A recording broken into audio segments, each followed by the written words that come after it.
Hello friends, வணக்கம். Welcome to தோழிகளின் சமையல் in America. இன்றைக்கி இந்த விலாக் வந்து பார்த்திங்கன்னா ஃப்ரைடே எடுத்தது. ஃப்ரைடே மார்னிங் 5 o'clockலேருந்து நைட்டு வரைக்கும் எடுத்த விலாக் தான் நீங்கள் இன்றைக்கி பார்க்க போகிறீங்க.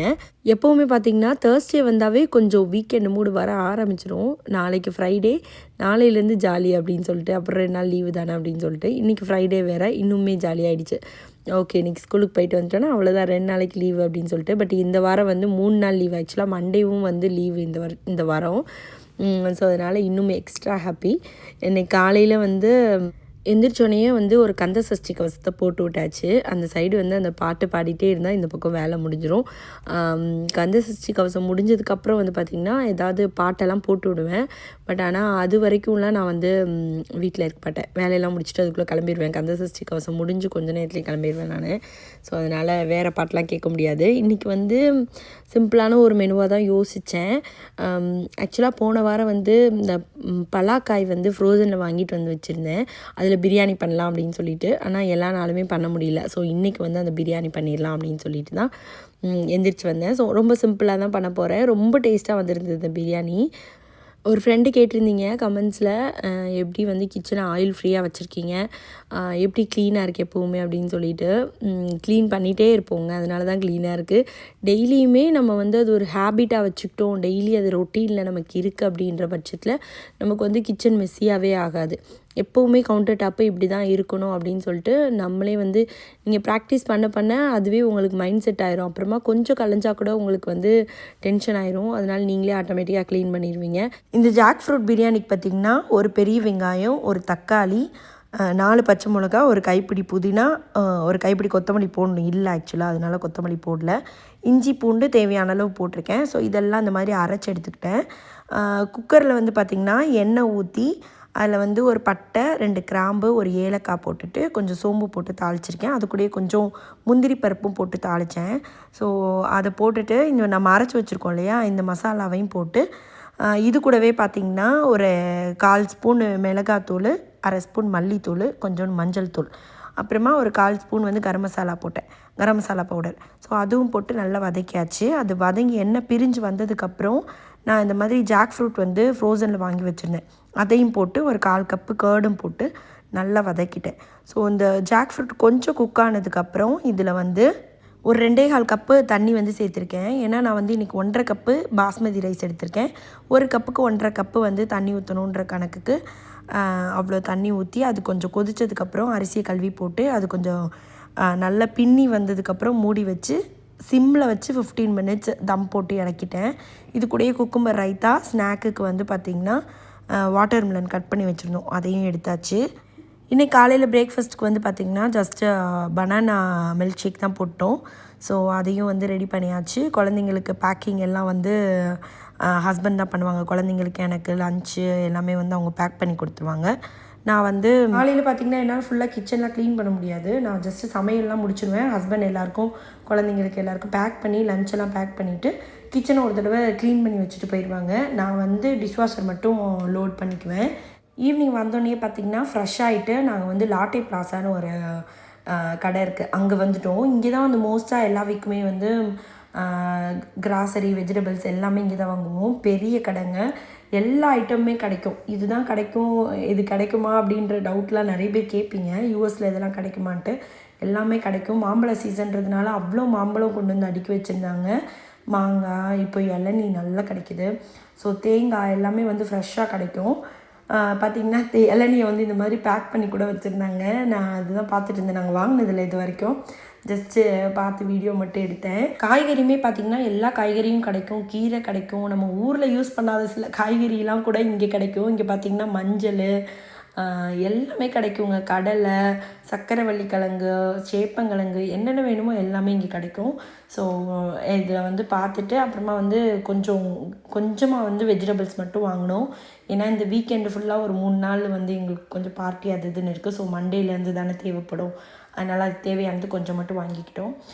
இப்போ நெக்ஸ்ட் வந்து ப்ரான் வாங்கிட்டு போகலாம் அப்படின்னு சொல்லிட்டு வந்துட்டோம். இங்கே இந்த கடையிலேயே வந்து ஒரு சைடு வந்து மீட் செக்ஷன் இருக்குது. ஸோ அங்கே வந்து கொஞ்சம் ப்ரானும் ஃபிஷ்ஷும் வாங்கினோம். ஃபிஷ் வந்து எப்போவுமே வந்து பேம்பனோ அப்படி இல்லைன்னா பாம்ஃப்ரெட் அந்த ஃபிஷ் வாங்குவோம். இன்றைக்கி வந்து பேம்பனோ வாங்கினோம். ஸோ கிட்டத்தட்ட மே எண்ட் ஆயிடுச்சு. ஆனால் வந்து இன்னுமே வந்து குளிர், கொஞ்சம் காற்று அந்த மாதிரி தான் இருக்குது. என்னன்னு தெரில. ஸோ இப்போ வந்து பார்த்திங்கன்னா இன்றைக்கி வந்து கொஞ்சம் காற்றா தான் இருக்குது. பட் ஆனால் ஹஸ்பண்ட் ஒரு வாரமாக சொல்லிகிட்டே இருந்தாங்க, நம்ம வந்து வெளியில் கிரில் போடலாம் அப்படின்னு சொல்லிட்டு. ஏன்னா லாஸ்ட் வீக் நம்ம க்ளீன் பண்ணி வச்சோம்ல டெக்கில் எல்லாத்தையும். ஸோ அதனால் வெளியில் வந்து கிரில் பண்ணலாம் அப்படின்னு சொல்லிகிட்டே இருந்தாங்க. சரி ஓகே, ஃபஸ்ட்டு வாங்கிட்டு போயிடலாம், அப்புறமா பார்த்துக்கலாம் அப்படின்னு சொல்லிட்டு வாங்க வந்துட்டோம் நாங்கள். ஃபிஷ்ஷும் வாங்கி இங்கேயே கட் பண்ணி கொடுத்துருவாங்க. வீட்டுக்கு வந்தோன்னே 4 பேரும் சேர்ந்து வேலை செய்ய ஆரம்பிச்சிட்டோம். டிஷ்வாஷர்லாம் கீதிகா வந்து க்ளீன் பண்ணிகிட்டு இருந்தாங்க. சுதீக்ஷா வந்து நான் மசாலாலாம் போட்டு நான் மிக்ஸ் பண்ணுறேன்னு சொல்லிட்டு நான் எல்லாமே போட்டு கொடுத்துட்டேன். அவங்க மிக்ஸ் பண்ணாங்க. ஹஸ்பண்ட் ஒரு பக்கம் கொஞ்சம் மேங்கோலாம் நல்லா பழுத்து இருந்தது, போன வாரம் வாங்கினது. ஸோ அதெல்லாம் கட் பண்ணாங்க. சாப்பிட்டுக்கிட்டே வந்து ஒவ்வொரு வேலையாக முடிக்கலான்ட்டு. ஃபஸ்ட்டு ஏன்னா கிச்சனை க்ளீன் பண்ணிட்டோன்னா அதுக்கப்புறம் நம்ம வெளியில் போய் நல்லா டைம் ஸ்பெண்ட் பண்ணலாம் அப்படின்னு சொல்லிட்டு. இப்போ இங்கே ஹஸ்பண்ட் வந்து பார்த்திங்கன்னா மேங்கோவோட கொட்டையை சாப்பிட்டுட்டு இருந்தாங்க. வீடியோ ஆன் பண்ணதை அவங்க பார்க்கல. அதுக்கு தான் இவங்க 2 பேரும் கிண்டல் பண்ணி சிரிச்சிட்டு இருந்தாங்க.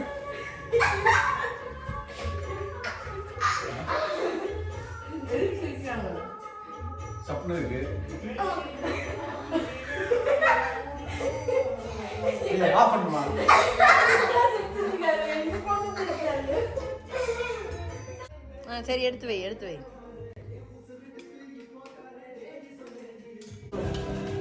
ஸோ இங்கே பார்த்தீங்கன்னா மீன் வச்சுருக்கோம். அருணாச்சலம் அடுப்பா நல்லா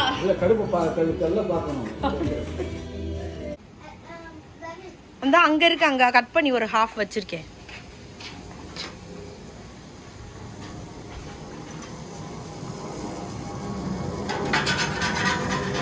என்ன ஊத்தணுமாங்க இன்னும்?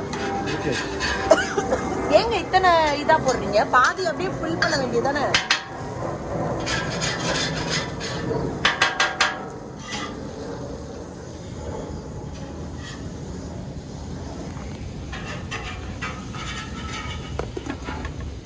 வருதா பாட்டு?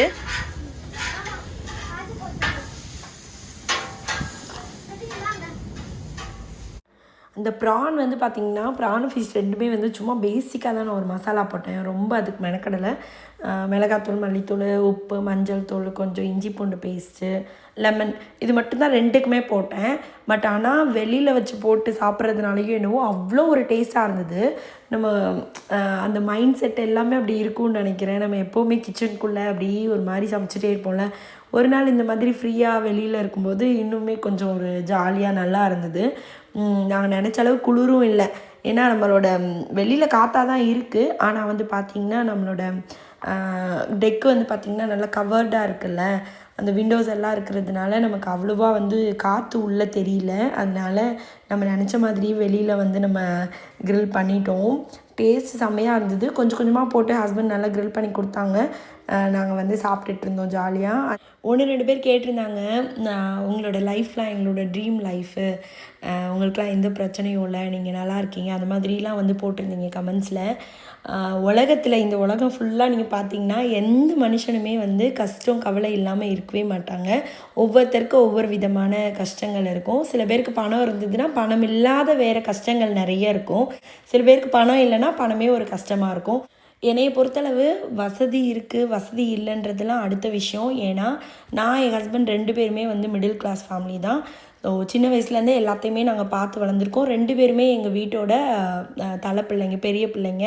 ஸோ எங்களுக்கு எல்லாமே எங்கள் பேரண்ட்ஸ் பட்ட கஷ்டம் எல்லாமே எங்களுக்கு தெரியும். எங்கள் அம்மா அப்பா எவ்வளோ கஷ்டப்பட்டிருந்தாலும் எங்களுக்கு கஷ்டம் தெரியாமல் தான் வளர்த்தாங்க. ஆனால் வந்து ரொம்ப சந்தோஷமாக இருந்தோம். எப்போவுமே வந்து அந்த மாதிரி மற்ற பிரச்சனைகளை மெயினில் வச்சுக்கிட்டு அன்னன்னைக்கு நம்ம சந்தோஷத்தை வந்து நாங்கள் இழந்ததே கிடையாது. ஸோ அங்கே கற்றுக்கிட்டது தான், எங்கள் அம்மா அப்பா கிட்டே கற்றுக்கிட்டது தான் நான். ஸோ எவ்வளோ பிரச்சனை வேணால் இருக்கட்டும், மற்றவங்களுக்கு பிரச்சனை இல்லைன்னு நீங்கள் நினைக்க வேண்டாம். நமக்கு தான் நிறைய பிரச்சனைன்னு நினைக்க வேண்டாம். நம்மளை விட ரொம்ப கஷ்டப்படுறவங்க நிறைய பேர் இருப்பாங்க. ஸோ அதனால் இன்றைக்கி என்ன ஹாப்பியோ உங்கள் ஃபேமிலியில் உங்கள் கூட யார் இருக்காங்களோ அவங்க கூட ஹாப்பியாக இருங்க. உங்கள் ஃபேமிலியில் யாராவது அமைதியாக இருக்காங்கன்னா நீங்களே போய் பேசுங்க. நீங்களே ஏதாவது ஜாலியாக கிண்டல் பண்ணி பேசி அந்த ஹாப்பினஸ்ஸை நம்ம தான் உருவாக்கணும். மற்றவங்க நமக்காக மெனக்கிடுவாங்க நம்ம நினைக்கக்கூடாது. நம்ம மெனக்கிட்டு மற்றவங்கள ஹாப்பியாக வச்சுக்கிட்டோன்னா நம்மளுமே ஹாப்பியாக இருப்போம். அந்த மொத்த சரௌண்டிங்குமே ஹாப்பியாக இருக்கும். ஸோ இதை நீங்கள் ஃபாலோ பண்ணி பாருங்கள். ஏன்னா நிறைய பேர் நம்ம வீடியோ பார்த்துட்டு நிறைய பாசிட்டிவாக இருக்குது அப்படின்லாம் சொல்லியிருக்கீங்க. அதுக்கான நிஜமாகவே நான் ஃபாலோ பண்ணுறது இதுதான். நான் எங்கே இருந்தாலுமே அந்த இடம் ஹாப்பியாக இருக்கணும். வீட்லேயுமே எவ்வளோ பிரச்சனை எது இருந்தாலுமே சந்தோஷமாக கொண்டு போகணும், எனக்கு கொஞ்சம் டவுனாக இருந்தாலும் பிடிக்காது. ஸோ அப்படின்றதுனால நானே வந்து மோட்டிவேட் பண்ணிவிட்டு அந்த சுச்சுவேஷனையே கொஞ்சம் டைவர்ட் பண்ணி மாற்றிடுவேன். ஸோ வந்து எல்லாம் கூலாக போயிடும். நீங்களும் இதை வந்து ஃபாலோ பண்ணி பாருங்கள், சந்தோஷமாக இருங்க. தூங்கலாமா? டைம் என்ன ஆகுது? 8:30 8:39 ஆக போகுது. பட் வெளியில் பாருங்கள் எப்படி இருக்குன்னு. ஃபுல்லாக நல்ல வெளிச்சமாக இப்போ தான் ஒரு 5:30 6 மணி ஆகிற மாதிரி இருக்குது.